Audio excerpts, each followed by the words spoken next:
Coy, maneh apal teu cara jadi lalaki kasep. Urang di dieu arek ngabejaan ka maneh cara jadi lalaki anu kasep. Maneh anu ngarasa goreng patut jeung hese payu ka awewe wayahna kudu nongton ieu video nepi ka tamat supaya maneh jadi lalaki anu pinuh ku wibawa jeung karisma. Pokona tongton terus jeung catet yen ieu teh ilmu anu mangpaat keur maneh, sabab urang rek ngajarkeun 10 cara jitu kumaha carana jadi lalaki kasep anu bakal dipikaresep ku awewe. Anu kahiji nyaeta salat 5 waktu. Kunaon beut salat 5 waktu? Sabab lalaki anu ngajaga hubungan jeung Gusti Allah, aura kasepna bakal kaluar alami. Sok geura cobaan ku maneh. Lamun maneh sujud jeung jikir anu ikhlas, beungeut maneh moal katinggali hinyai tapi bakal katempo caang bercahaya, hate maneh jadi tenang, jeung omongan jadi nembus kana rasa. Tina Kasundaan oge ngajarkeun yen kasep teh asalna tina kabersihan batin jeung amal hade anu dipigawe. Salat 5 waktu teh pondasi pikeun jadi lalaki nun teu ukur gagah di luar, tapi oge kuat di jero. Jadi lamun maneh hayang kasep, ulah poho kana salat, sabab kasep anu sajati teh lain anu loba gaya, tapi anu takwa ka Allah, jujur dina lalampahan, lemah lembut jeung ngajaga omongannana. Inget coy, rupa mah bisa robah, gaya bisa leungit, tapi iman jeung amal soleh bakal nyicingan hate salawasna. Lalaki nu rajin salat mah beda, aura kasepna lain ngan keur pintonan, tapi jadi pantulan tina cahaya kahadean jeung kasucian batina. Gusti Allah moal ninggalkeun jalmi nu ngajaga salatna. Malah mah, bisa jadi tidinya datang kabajaan, jodoh anu hade, jeung kahirupan anu pinuh berkah. Anu kadua nyaeta mikanyaah ka indung jeung bapa. Kunaon beut kudu mikanyaah ka indung jeung bapa? Sabab lalaki anu mikanyaah, mika cinta jeung hormat ka indung jeung bapana, hatena lembut jeung pinuh kahadean. Eta nu jadi daya tarik utama, didinya aya ridho ti Gusti Allah. Mun indung jeung bapa ridho, Gusti Allah oge bakal ridho. Tapi lamun maranehna teu ridho, kahirupan bakal karasa hese, berkah bisa leungit, jeung hate oge moal tenang. Sanajan hirup keur nyorang kasuksesan, tapi lamun maneh nganyerikeun hate kanu jadi kolot, moal aya rasa puas jeung rahayu nu nyampe kana jero hate. Ridho kolot teh kawas lampu pikeun jalan poek. Lamun pareum urang bakal leungit arah. Tapi lamun caang, sanajan jalanna taranjang, bakal aya rasa yakin anu tembus kana hate jeung ngahudangkeun kasabaran anu bakal nungtun unggal lengkah dina lalampahan hirup. Inget coy, kasep teh lain saukur beungeut, tapi kumaha maneh bisa ngajenan kolot, nyang harupan kalemesan hatena, nurut kana nasehatna, jeung ngajaga hate anu ngandung jeung ngasuh maneh tinu tadina eueuh nepi ka jadi jalma ayeuna. Lalaki anu mikanyaah ka indung jeung bapa bakal mibanda kahirupan anu harmonis, lantaran ridho jeung doa kolot janten sumber kakuatan jeung berkah dina sagala hal. Anu katilu nyaeta kudu tawadu atawa rendah hati. Kunaon beut kudu tawadu? Sabab lalaki anu kasep sajati mah lain anu sok nyombongkeun diri, loba gaya, atawa ngan hayang dipuji wungkul. Tapi lalaki kasep teh anu rendah hati, ikhlas, jeung hormat ka batur sanajan maneh leuwih unggul dina hiji hal. Tawadu teh nunjukkeun yen maneh geus dewasa dina mikir, bijaksana dina nyang hareupan hirup, jeung teu kabawa ku ujub jeung sombong sanajan geus beunghar, kasep, atawa loba nu mikaresep. Anu kaopat nyaeta getol jeung tanggung jawab. Kunaon beut kudu getol jeung tanggung jawab? Sabab lalaki kasep teh lain anu hirupna sok males-malesan, hees wae, atawa kabur tina tanggung jawab. Tapi lalaki kasep teh anu daek digawe, tekun, jeung boga tanggung jawab kana sagala hal anu dipigawe.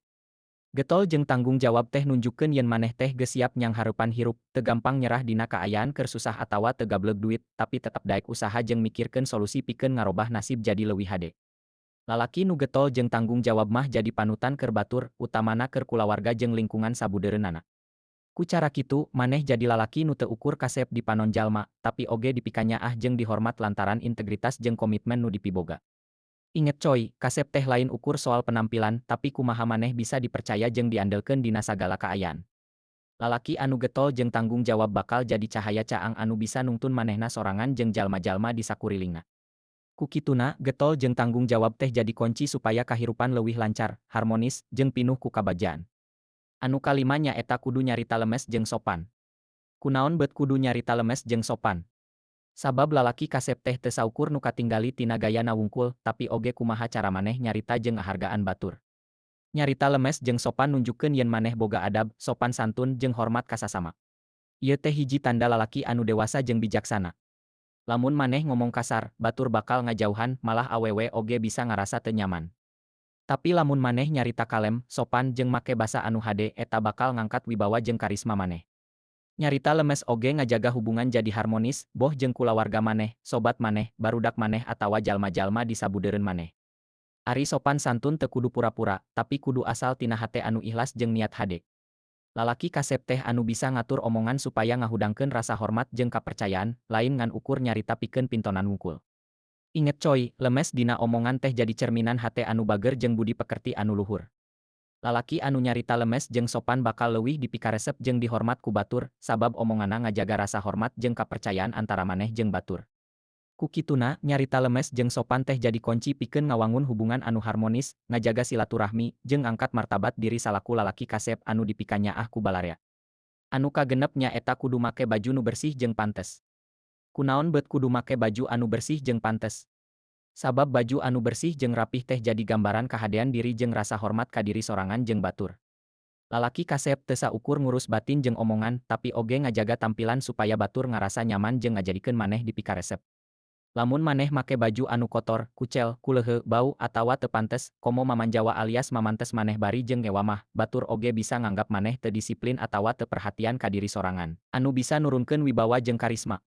Make baju anu pantes oge nunjukkeun yen maneh ngahargaan situasi jeung jalma di sabudeureun, boh keur acara resmi, ulin, atawa keur di pagawean. Ieu teh bagian tina tata krama jeung adab dina bersosialisasi. Baju anu rapih jeung bersih oge bisa ngangkat rasa percaya diri, anu otomatis nambah aura positif jeung karisma lalaki kasep. Inget coy, penampilan teh cerminan kahadean jero hate, nunjukkeun kumaha urang ngajaga jeung ngahargaan diri sorangan. Penampilan teh penting, tapi teu kudu mewah jeung teu kudu make barang mahal, cukup ngajaga penampilan kalayan sederhana tapi bermartabat. Ku kituna, jaga penampilan kalawan serius supaya tep dipikaresep jeung dihormat. Anu katujuh nya eta kudu mandi. Kunaon beut kudu mandi?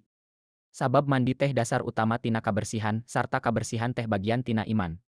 Lalaki anu kasep mah moal lepas tina kabersihan awak.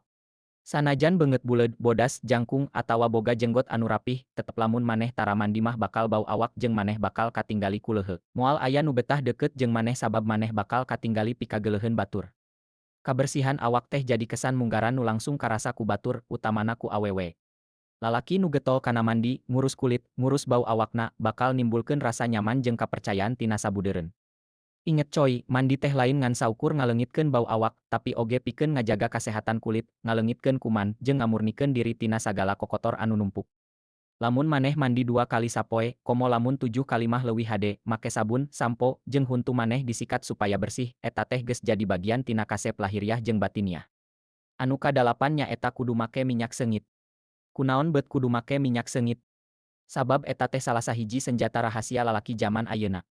Minyak seungit penting dipake ku lalaki sabab bisa ngaleungitkeun bau awak, nambah daya tarik ka awewe, ngabentuk identitas jeung ningkatkeun kapercayaan diri. Lamun awak maneh seungit, percaya diri oge bakal otomatis naik. Maneh bakal ngarasa leuwih kasep, tenang jeung pede ka awewe dina interaksi sosial. Inget coy, awewe biasana resep ka lalaki anu seungit, sabab seungit teh bisa mangaruhan suasana hatena. Meuli minyak seungit teu kudu nu mahal, anu penting mah maneh boga jeung seungitna cocok keur awak maneh.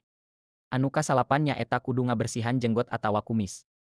Kunaon beut kudu ngabersihan jenggot atawa kumis? Sabab lalaki kasep teh teu asal manjangkeun jenggot jeung kumis tanpa dirawat.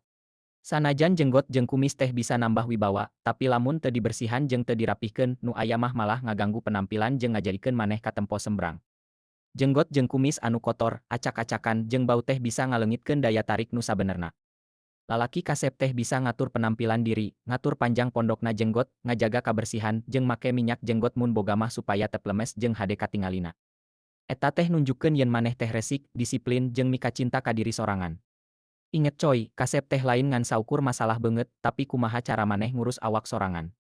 Lamun maneh bisa ngajaga kabersihan jenggot jeung kumis, batur bakal nganggap urang teh jalma nu rapih, dewasa, jeung bisa dipercaya. Anu kasapuluh nya eta kudu babarengan atawa dipoto jeung anu goreng. Kunaon beut kudu babarengan atawa dipoto jeung anu goreng? Sabab ieu mah trik optik. Dina ilmu psikologi sosial aya anu ngajelaskeun lamun maneh babarengan atawa dipoto digireun jelema anu beungeutna goreng, otomatis maneh bakal katinggali leuwih kasep. Ieu trik mindahkeun perhatian batur ka maneh ku cara ngabandingkeun supaya maneh katinggali leuwih kasep. Tah kitu coy, eta 10 cara jadi lalaki kasep.